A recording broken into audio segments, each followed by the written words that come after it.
retrouver dans ce nouveau numéro de Quoi de neuf sur le marché. Aujourd'hui, nous allons vous faire découvrir le citron qui est actuellement répandu sur le marché. Le citron est un agrument riche en vitamine C et qui contribue à réduire le stress et la fatigue. Alors, découvrons ensemble ce qu'il en est sur le marché de La Liberté.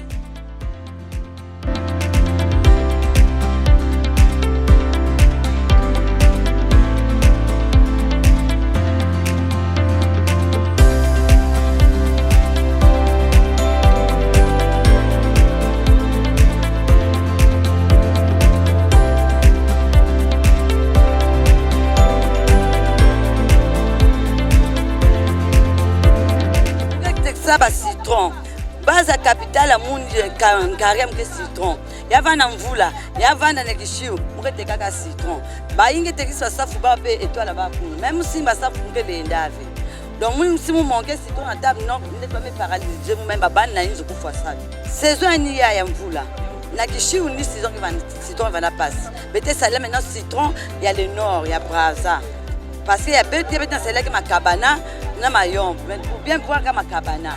Donc si ma cabane me manie, ça peut être côté Brazza. Une sac peut être sur 80 000, bien sûr on a 50, bah filet 30, 35. L'embo va na boire l'encan qui est dans clair. Maintenant la minute est maman loufoua, vrai loufoua. Il a tavé va mettre de citron. Il n'a que banana quelque chose comme moi c'est 75, moi c'est 50. Donc il ça 4 250. Mais abalé na on veut un bel monstre de la façon mettre de citron là. Idée la bête à citron, madame il y a quoi na mer. Que côté na ba sac ba que sumba ba barbadine ba que sumba bima ba business va net foué pour que ça ba ngolo na massa c'est comme si tongele kuzo fièvre ngeke vena ngolo sou que kumunga ke kanke noa remonter ekele mais tala doni markina betna kutala kapasi betna comprendre à côté peut kwenda comme on est déjà habitué na nankaria na kutekisa singeva na inzo yake simbu fi fonge basis kaka yeso sa son fa baba basi citron na masa bwala me kuma na pasi me ba ina bandi suma ba unyoso ba masa ku vandi sa ba compagnie ke le va fa sa ba ke sumba de beto nyoso me kuma ba commerçant me ba na sumba betala tuisi na 50 ko pali yake vana mle me vanda bwala 6000 me anwa ya me kuma 1000 francs 1000 francs.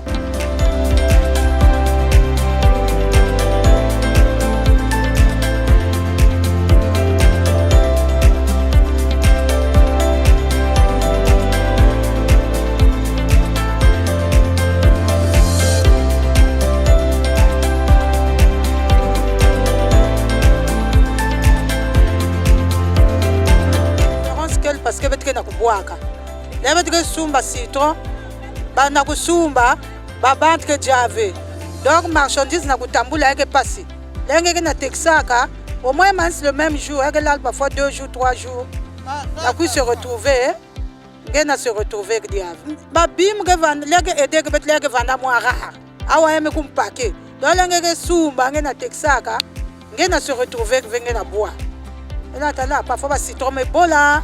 Donc c'est compliqué. Bon, bah bien fait, citron, il y a que mingi samna nzutu wa mundu. Tel que bet la kuzonza surtout la bet ke kutukutaka. Il y a que nettoyer que ba corporel ba sunga yimbi ya nzutu. Ba mapeka ya beto, ya me bonga fona beto na kusadlaka yima me kuzonza citron. Il y a que katlaka saleté. Il y a kaka il y a que soigner que maladie tel que ba ke kuzoya beto koso bet la kubaka citron. Betno kutula ai na kati betno kubaka miele na ku soigner ça mona maladie ya koso yake ba bien faka ka mutindu la betke kulamba aussi mutindu betke kusala la braise yake mutindu faut kusala citron toi sorte que bouillon ngele kujavia mutindu ina nge kufanya kukamuna mama za citron yake bien yake sana ba vitamine C yake kupesaka nzutu yake pesaka nzutu ngolo yake katulaka fatigue na nzutu mume kuzonza sana ba citron betu kubikaka vya ba citron mutindu yake kubolaka bapange kusuma ba citron bake oleba kuzwa mbongo betu kunegligeka yake mbote ve faut kusumba ya usamu na mavipi ya betu betke tula ya una bouteille samu yake kumapasi na kisifu.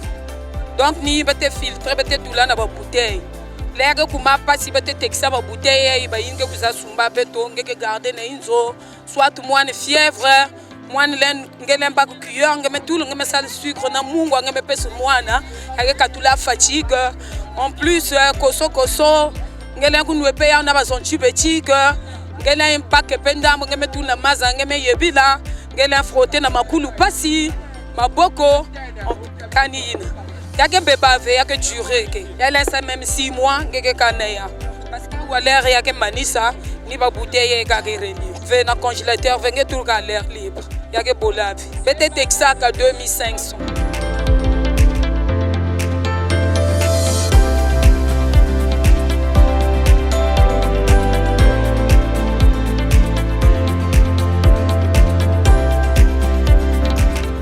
Suivre, le citron est vendu à un très bas prix et il y en a plein sur le marché.